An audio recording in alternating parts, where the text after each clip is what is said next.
ہمارے حضرت ماشاء رسول اللہ صلی اللہ رحمۃ اللہ علیہ جو مسلم امت کے لقب سے ملقب ہے، اس کتاب سے بہت سناتے تھے. کتاب کی مکتوبات معصومیہ سے بہت سناتے تھے، اور علماء جب آتے تھے تب بھی سناتے تھے. تو میرا بھی معمول ہے، ہمیشہ تو نہیں لیکن اکثر سنا دیا کرتا ہوں. اس سے بہت بصیرت ہوتی ہے اور واقعی طریق کی معرفت ہوتی ہے، اور جذبہ امنگ ہوتا ہے اس پر عمل کرنے کا. ہے نا؟ دیکھا تھوڑا سا سنا دیتا ہوں، دیر ہو گئی ہے.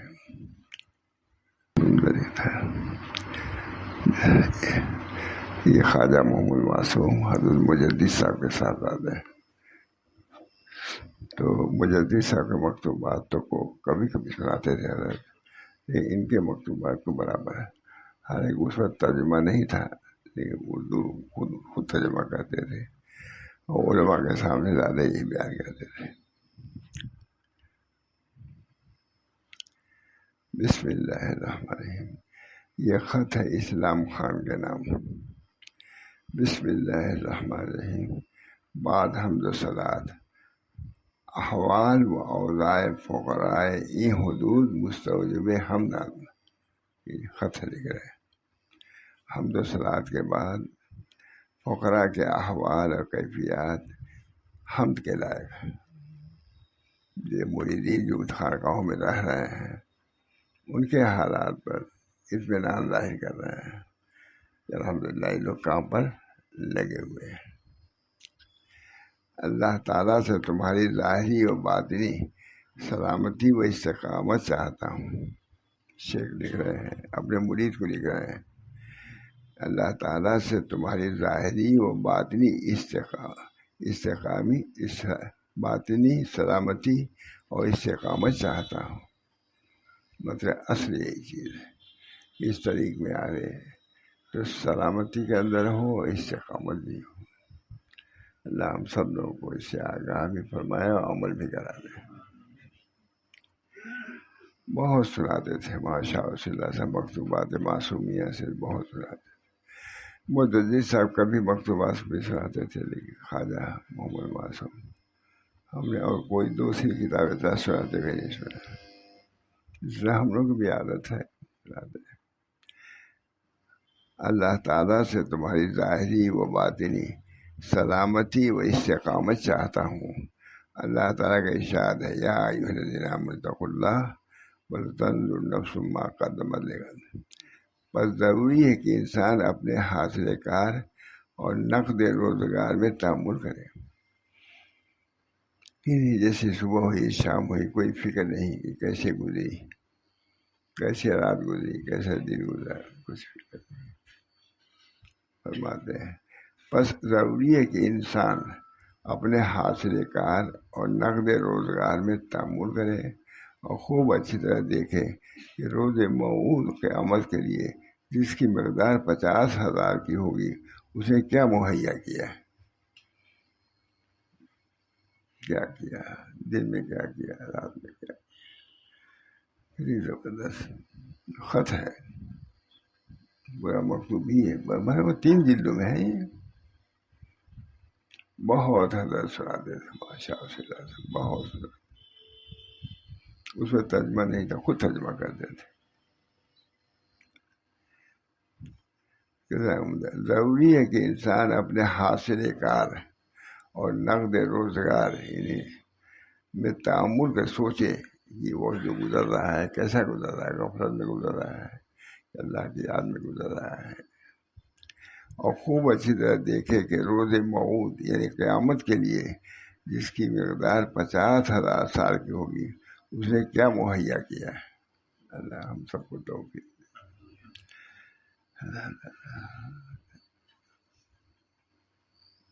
اس فقیر کے لیے یہ خط بہت ہی بڑا.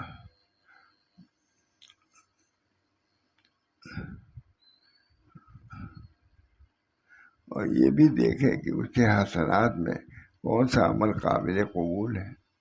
عمل تو کیا، کہ کون سا عمل ایسا ہے جو اللہ کا قبول ہوگا. یعنی اس کے اندر اخلاص رہا کہ نہیں رہا، کیا ہوا، اس پر غور کرو، یعنی جیسے چاہے پڑھ لیا۔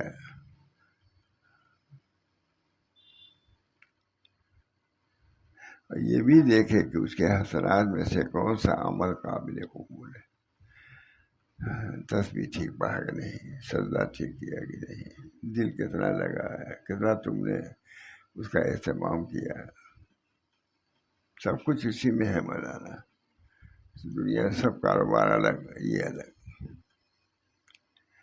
اس کے حسن، اور یہ بھی دیکھے کہ اس کے حسنات میں سے کون سا عمل قابل قبول ہے۔ ہمارے لیے بہت ہی عبرت نصیحت کا یہ مقام ہے، عمر کے اعتبار سے بھی، حالات کے اعتبار سے بھی، اور کون سا عمل قابل رد ہے۔ اللہ تعالیٰ نے آدمی کو عبث اور محمل نہیں پیدا کیا ہے، اور نہ اس کو بے نکیل چھوڑ دیا ہے، ایسا بھی نہیں کہ جو جی چاہے کرے اور جس طرح چاہے زندگی گزارے، ایسا نہیں ہے۔ بہت سناتے تھے بادشاہ رسول اللہ صلی اللہ علیہ وسلم،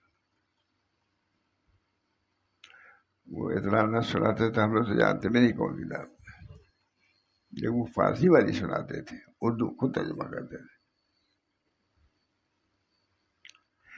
انسان کی تخلیق کا مقصد وہ وظائف بندگی کی ادائیگی، کہتے انسان کی تخلیق کا مقصد وظائف بندگی کی ادائیگی اور تحصیل فنا و نیستی ہے۔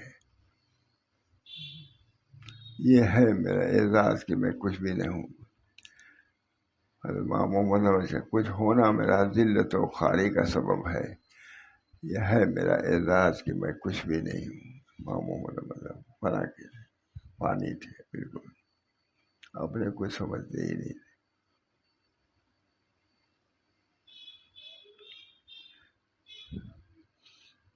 حق تعالیٰ دین خالص چاہتے ہیں، اللہ ہم لوگوں کو دین خالص، اللہ للہ الدین الخالص، شرکت پر راضی نہیں ہے۔ کون آدمی شرکت کو پسند کرتا ہے؟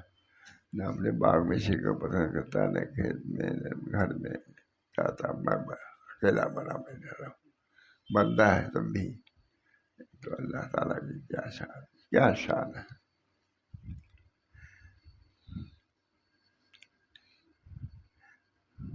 اللہ تعالیٰ دین خالص چاہتے ہیں، شرکت پر راضی نہیں ہے۔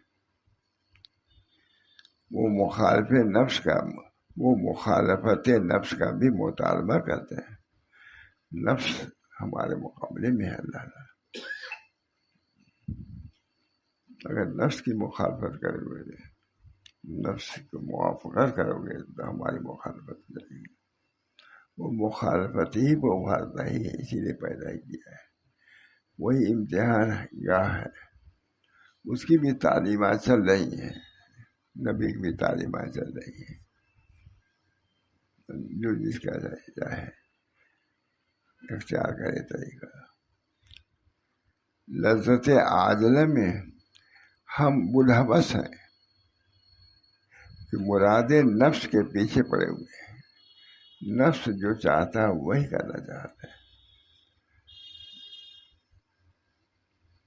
اللہ تعالیٰ ہم سب لوگوں کو عمل کی توفیق دے۔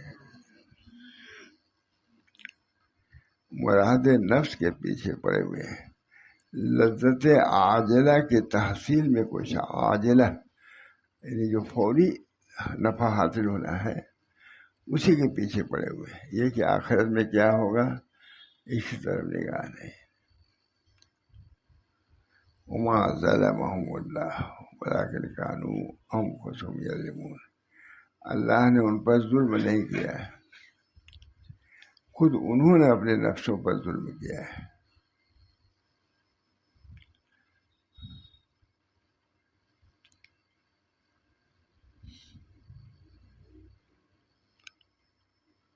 دوستوں سے دعائے سلامتی خاتمہ بے خیر کی، دوستوں سے دعائے سلامتی خاتمہ کی امید ہے۔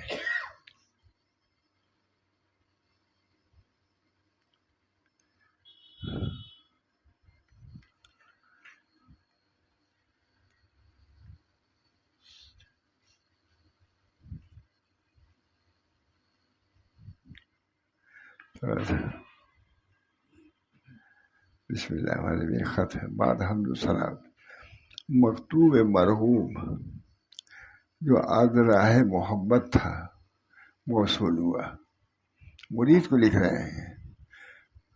پہلے وہ طریقہ نہیں تھا جو حضرت تھانوی وغیرہ کو صرف لکھ دیتے تھے. یہ حضرت تھانوی نے خاص طور سے لکھا، سہل کر دیا مصلحین کے لیے جواب لکھنا، لیکن اوروں کا طریقہ نہیں ہے. مجدد ثانی خواجہ محمد معصوم سب کا جواب باقاعدہ ہے. حضرت حاجی صاحب کا بھی جواب بہت اچھا کیا. حضرت تھانوی نے بہت آسان کر دیا کام، پوری بات بھی آ جاتی ہے. یہ اپنی جگہ پر ہے، وہ اپنی جگہ پر ہے. اللہ محمد میں چونکہ وہ عافیت اور استقامت پر مشتمل تھا. عافیت معلوم ہوئی آپ کی، استقامت معلوم ہوئی، اس سے خوشی ہوئی، اسی اسے فرحت پر فرحت بڑھائی، خوشی پر خوشی پر. شکر خدا کے محبت فقراء سے خالی نہیں ہو. یہ بھی ہے محبت فقراء، یعنی کہ انہیں سے دشمنی کی جائے.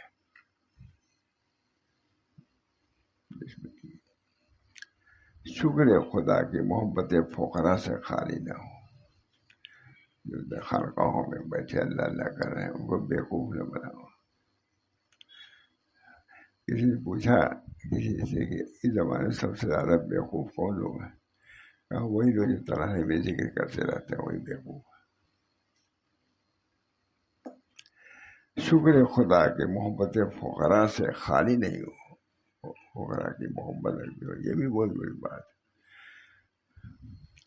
اور کسی نہ کسی طریقے سے یاد کر لیتے ہو فقراء کو. ہم فقراء کو یاد کر لینا یہ بھی بڑی بات ہے. مطلب سمجھتے ہی بالکل بیکار لوگ ہیں، کسی کام کے نہیں.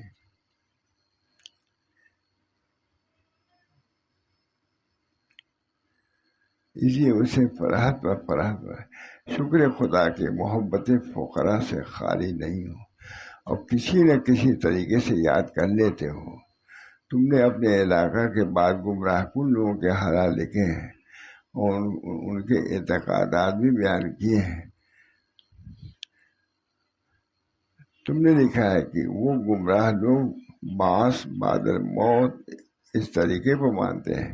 یہ جسم خاک سے پیدا ہوا ہے پھر خاک ہو جائے گا اور خاک سے گھاس اگے گی اور گھاس حیوانات کھائیں گے. طرح کی بات ہے. حیوانات کا گوشت انسان کھائے گا، اس سے لطف بنے گا، لطفے سے پھر آدمی پیدا ہوگا. وہ قیامت بھر اس چکر کو قرار دیتے ہیں. جاننا چاہیے کہ یہ قول مذکور حشر اور نشر اور روز قیامت کا صریح انکار ہے.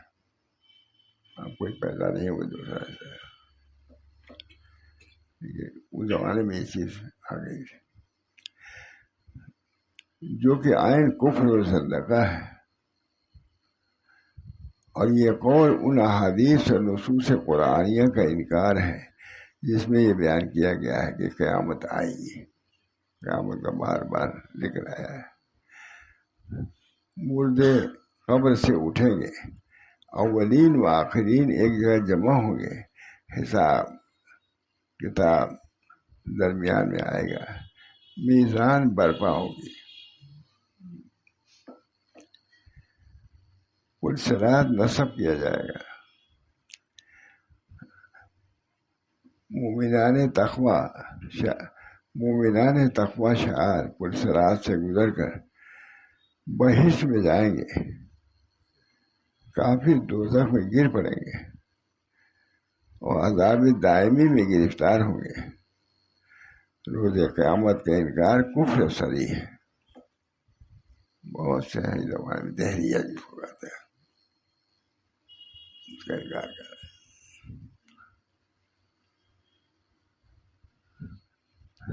میزان برپا ہوگی، پلسرات نصب کیا جائے گا. مومنان تقوی شعار پلسرات سے گزر کر بہشت میں جائیں گے.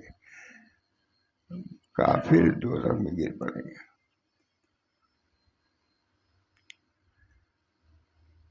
اور عذاب دائمی میں گرفتار ہوں گے. روز قیامت کا انکار کفر صحیح ہے. زمانے بہت دہریا ہو گیا مذہب، بہت دہریا. مجھے دیسا کے زمانے کا اب عذاب دائمی میں گرفتار ہوں گے. روز قیامت کا انکار کفر صریح ہے. روز قیامت اللہ تعالیٰ فرماتا ہے فَإِذَا نُفِخَ فِي الصُّورِ نَفْخَةٌ وَاحِدَةٌ. تم نے یہ بھی لکھا ہے کہ گمراہ لوگ کہتے ہیں کہ نماز مردم ظاہر بھی کے واسطے ہے. یہ جو لوگ ظاہر بھی ان کے لیے نماز ہے، اور ذکر قلبی وغیرہ خواص کے لیے. یہ بھی تقسیم کہ ظاہری لوگ تو نماز پڑھے ہیں، لیکن جو باطنی لوگ ہیں جن کو دعویٰ ہے کہ وہ کہتے ہیں کہ وہ ہماری دل سے نماز ہوتی ہے، کچھ نہیں. تمام انسان جمیع اشیاء ایسی عبادات میں مشغول ہیں جو عبادت ظاہری کے علاوہ ہے، اگرچہ وہ خود واقف نہ ہوں کہ ہم عبادت کر رہے ہیں. اور شریعت کو صلی اللہ علیہ وسلم نے ناقص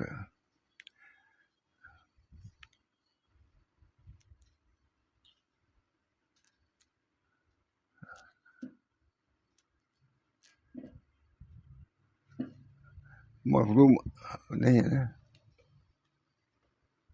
میں پڑھ دیتا ہوں 2-3 سطر. مخدومہ جو شخص نماز کے سائر احکام شرعیہ کو ایسا کہتا ہے، انتہائی جہالت اور نقصان عقل کی بات ہے. نماز تو وہ ہے جس کو پیغمبر خدا صلی اللہ علیہ وسلم نے ستون دین فرمایا. دین کا کھمبا ہے، یہ تو کہتے ہیں کچھ بھی نہیں ہے. جسے نماز کو قائم کیا، دین کو قائم کیا. جسے نماز کو چھوڑا، اپنے دین کو ڈھا دیا.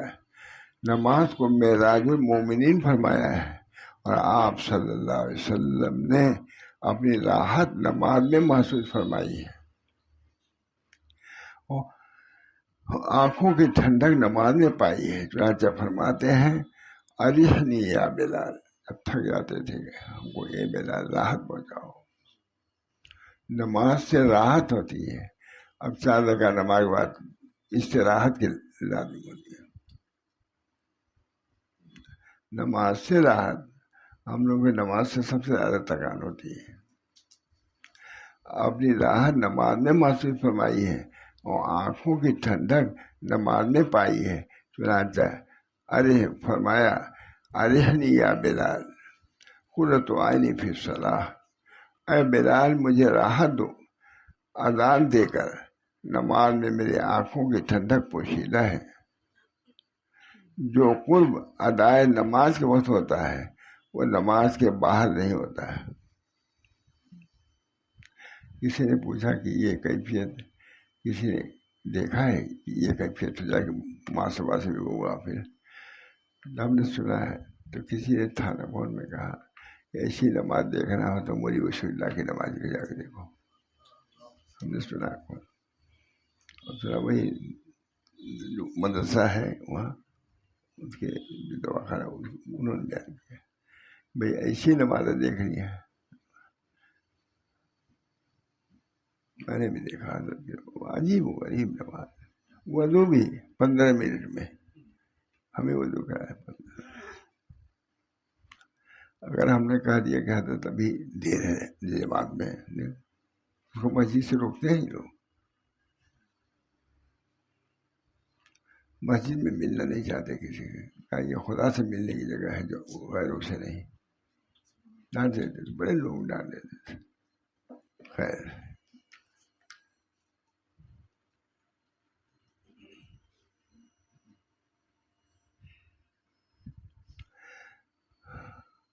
جو قرب ادائے نماز کے وقت ہوتا ہے وہ نماز کے باہر نہیں ہوتا. نہ ہو سکے کم سے کم علم تو ہو. علم ہوگا تو خواہش ہوگی، اسی کا ثواب ملے گا. ایسی نماز ہماری بھی ہو جائے. ہم اپنے لیے دعا چاہتے ہیں ہم لوگ نماز، ایسی نماز جس نماز کی ترغیب دے رہے ہیں اسی نماز ہو جائے. جو قرب ادائے نماز کے وقت ہوتا ہے وہ نماز کے باہر نہیں ہوتا. حدیث میں آئے ہیں اقرب ما یکون العبد الی الرب فی الصلاۃ، بندہ اپنے رب سے سب سے زیادہ قریب نماز میں ہوتا ہے. حدیث میں بھی آیا ہے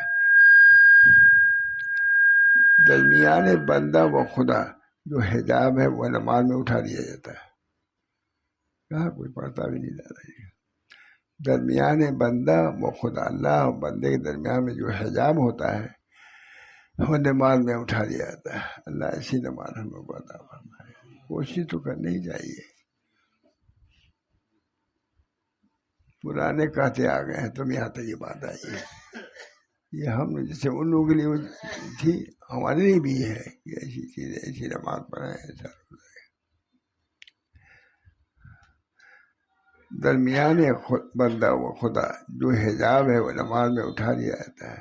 نیند وارد ہوا ہے الساجد یسجد علی قدم اللہ، سجدہ کرنے والا اللہ تعالیٰ کے قدموں پر سجدہ کرتا ہے. پر چاہیے کہ سجدہ کرے اور رغبت کے ساتھ سجدہ کرے. سجدہ وہ ہے سب سے اعلیٰ جسم کا اعلیٰ عضو کون ہے؟ سر ہے، پیشانی. سب سے ادنا چیز زمین ہے. سجدے میں اعلیٰ چیز کو ادنا چیز پر رکھ دیتا ہے. سب سے بڑی عبادت اسی سجدے میں زیادہ قرب اسی وجہ سے ہوتا ہے. الغرض جو کمال بھی ہے وہ احکام شرعیہ کے ادائیگی سے وابستہ ہے. کوئی ضروری گمراہیاں آ رہی تھی اس کو دور کیا ہے. سب ماشاء اللہ بہت سنا تھا. اس وقت اردو نہیں رہا فارسی میں سمجھتا ہوں علامہ آئے تھے تبھی سنائے تھے.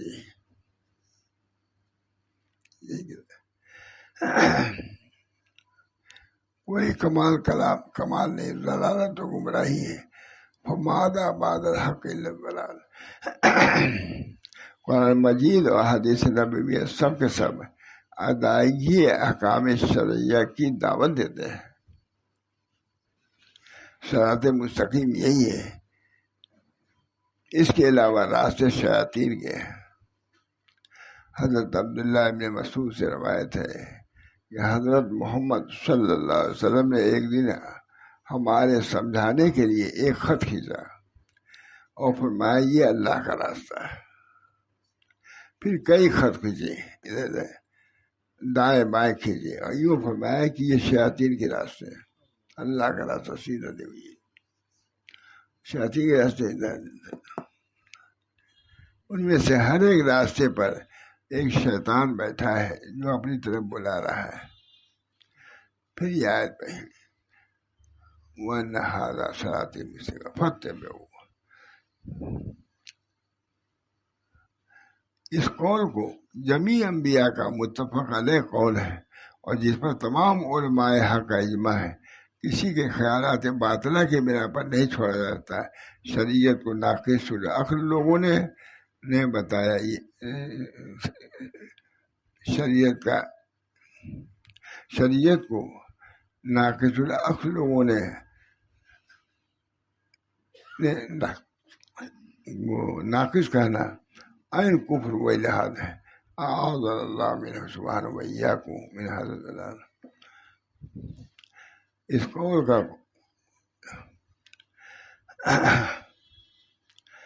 قول کو جمیع انبیاء کا متفق علیہ قول ہے. کون ھذا صراطی مستقیم فاتبعوہ، اور جس پر تمام علماء حق کا اجتماع ہے. کسی کے خیالات باطنہ کی بنا پر نہیں چھوڑا جا سکتا. شریعت کو ناقص العقل لوگوں نے بتایا. یہ شریعت کو ناقص العقل لوگوں کے لیے بتانا، شریعت کو ناقص العقل لوگوں کے لیے بتانا یہ عین کفر الحاد ہے. اللہ تعالیٰ ہم سب لوگوں کو شریعت کو سمجھنے کی اور اس پر عمل کرنے کی توفیق برآمد فرمائے. اور دعا کیجیے اللہ تعالیٰ ہم سب لوگوں کو شریعت مقدسہ پر زندگی گزارنے کی توفیق دے، اسی پر موت دے، اسی پر اٹھائے. اللہ تعالیٰ ہر قسم کی خیر و بھلائی سے ہم سب لوگوں کو مالا مال فرمائے. بڑے فتنے ہیں، بڑی غفلت کی چیزیں ہم سب پہ چھائی جا رہی ہے، دنیا داری آتی جا رہی ہے۔ اللہ تعالیٰ سب سے نجات دے کر کے اپنی محبت، الہی مقصود من توئی و رضائے تو، محبت و معرفت خود بدے۔ اے اللہ آپ ہمارے مقصود ہیں، الہی مقصود من توئی و رضائے تو، محبت و اپنی معرفت عطا فرمائیے۔ ربنا تقبل منا انک انت السمیع العلیم برحمتک یا ارحم الراحمین، بحرمت سید النبی کریم صلی اللہ علیہ وسلم۔